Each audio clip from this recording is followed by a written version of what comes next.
Hello and welcome to Farm Journal Live. I'm editor Clinton Griffiths from our newsroom here in northern Indiana. Of course, wrapping up a busy week. In just about an hour's time, we expect the president to make some statements from the Rose Garden there at the White House. Many folks in the industry expecting those statements to involve the relationship and the current state of things between the U.S. and China. Of course, there may also be some comments about the recent protests out of Minnesota, but that's happening in just about an hour's time, 2 o'clock Eastern. Of course, we'll try to keep you updated on agweb.com and on all of our social media channels. Now, another day, another major 4-H fair has been canceled, this time Elkhart County Fair, northern Indiana. It's considered the nation's largest 4-H fair, scheduled to take place in late July. Yesterday, we told you about the State Fair in Wisconsin being canceled, one of the biggest junior dairy shows, if not the biggest in the country. All of these industry events continuing to shut down, including the World Pork Expo, which typically would be kicking off next week in Des Moines. Which is okay, because next week our own Farm Journal team will be hosting Pork Week. Jennifer Shike, she's the editor of Farm Journal's Pork Magazine and PorkBusiness.com. National reporter Betsy Jibben also joining us, both planning a myriad of stories for Pork Week next week. And Jennifer, kick us off. What's the goal and kind of the catalyst behind doing this really hard focus on pork next week? Well, nothing can replace World Pork Expo. It's truly one of my favorite events of the year.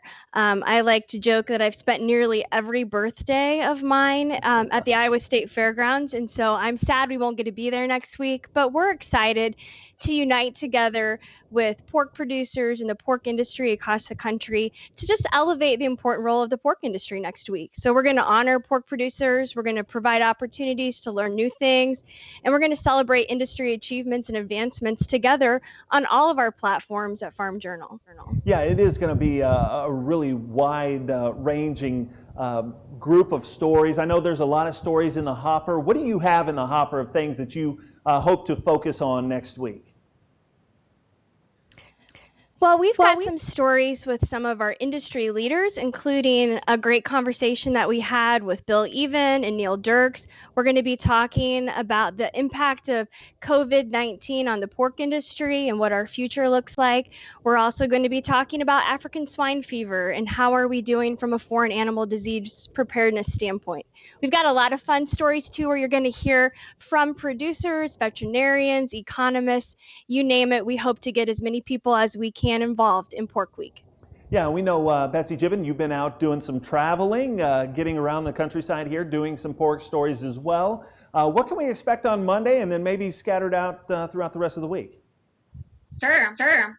Well, as you said, we have a lot of things going on, especially on the AgDay front too, when it comes to Pork Week. And two things that we're going to have on Monday is, one thing I did is I went to Washington County, Iowa, which is the largest pork producing county in Iowa, in the Midwest, in fact. So I went to that county, went to talk to pork producers, went to talk with businesses, went to talk with others in the community, just how things are going, especially since that economy in that county relies so much on those agricultural dollars, especially from the pork industry. Yeah. And so following up with that, we have a lot of other things too. We have some fun stories going on. We'll have some cooking segments on AgDay we're excited about. We'll also have some stories on bacon demand, but then we're also taking a deeper dive into some of the serious issues too with COVID and ASF and expansion, whether that's actually going to happen, especially with the new hogs and pigs report coming out. But those are things we're exploring throughout the week. And then Monday too, I think my favorite story is airing Monday, and that's one that feature our 4-H kids and our youth can't show, and so they have a different avenue that they're doing online, and so we'll show that on AgDay too. Yeah, and Jennifer, I mean, that is, I know that's some stories that you've been writing quite a bit about, being a family that is involved in some of those shows throughout the years. We're not having those, but there are at least some virtual options right now, and that is always a big part of the World Pork Expo, is that big show. Yes, we've got some SAG kids at our house. This is big weekend. This is when we get the trailer loaded and we do a lot of extra prep. And so it's going to look different here this year. We're going to be getting the cell phone out, getting the pigs washed and ready to go, but we're going to be doing our taping out in the pasture here in Sedoris. For a show that essentially is set up to replace some of the breed shows at the World Pork Expo. finding a way. And I know we mentioned, obviously, you'll be doing stuff on porkbusiness.com. We'll be doing things on AgDay, but AgriTalk also having an entire list of folks that they're going to be talking with and covering pork over the next week. U.S. Farm Report next weekend, not this weekend coming up, but the following, will be focused heavily on the pork industry and really looking ahead to what the pork industry may look like in a post-COVID world. Obviously, a lot of topics to cover right now, Jennifer. One of those being the pork plant closings, and we've even heard some news on that front today.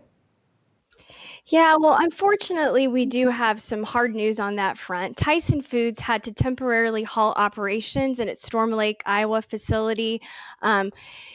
And they're going to be kind of winding down production over the next couple of days. Unfortunately, when doing the widespread testing at the plant, they found some employees tested positive for the virus. So just in order to do the best thing by their employees, they're going to temporarily halt operations, do some deep sanitizing, cleaning, and bring people back hopefully next week, and give a little bit more chance for people to just kind of take a break away from the facility.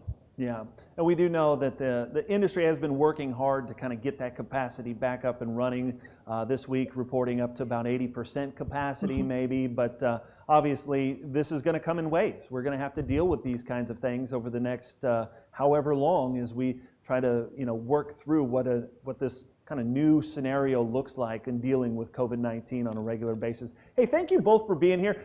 Jennifer, one more thing, as far as social media goes, how can people kind of keep up or follow along if they want to during Pork Week? Sure. Well, we'd love to have you guys use hashtag Pork Week next week. Follow us at FJ Pork on Twitter and follow us on Facebook as well. We're looking forward to engaging with you and following your posts as well. All right, Jennifer Shike, Betsy Jibben, thank you both for joining us on Farm Journal Live today. Much of the country wrapping up their 2020 planting season. Nebraska, no different. Folks there just about done. Recently, Michelle Rook talked to some farmers in that state that have been pleasantly surprised with how quickly planting went, especially compared to last year.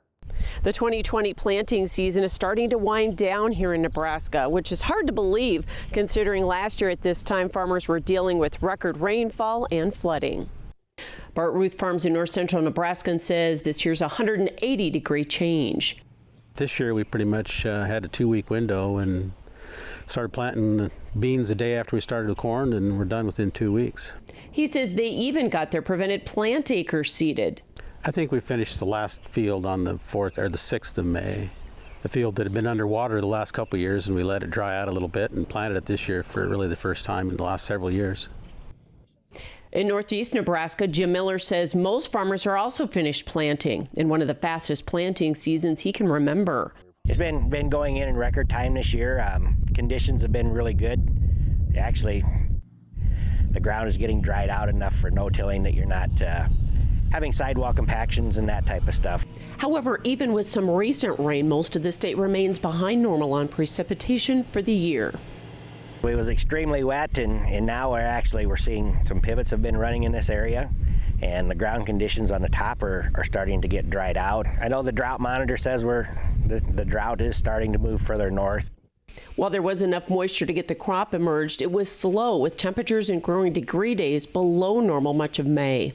It just really can affect your yield if you don't get that corn to all emerge in a uniform manner. You want to get that corn up as fast as possible and get every plant to come up relatively close to the same time. So now Nebraska farmers are looking for some sun and a return to normal precip patterns to capitalize on production potential from the early planting. Hopefully we can have the kind of year that lets us grow enough to get to a profitable level. You're not going to get by on just on average yields. In Nebraska, I'm Michelle Rook reporting for AgDay. All right, thanks, Michelle. Again, we would just want to remind everybody, happening in less than an hour now, the president planning to hold a press conference at the White House Rose Garden. Many expecting those comments to be regarding the U.S.-China relations and what's some of the recent developments with Hong Kong there. So we will obviously be following this closely and keep you updated as it happens. We want to thank all of you for spending a little bit of time with us today on Farm Journal Live. Of course, we're covering the coronavirus and everything that's happening across the agricultural industry. You can keep up with that by going to agweb.com/coronavirus, or just for the latest on what's happening across the ag industry, agweb.com. Thanks so much for watching. Have a great weekend.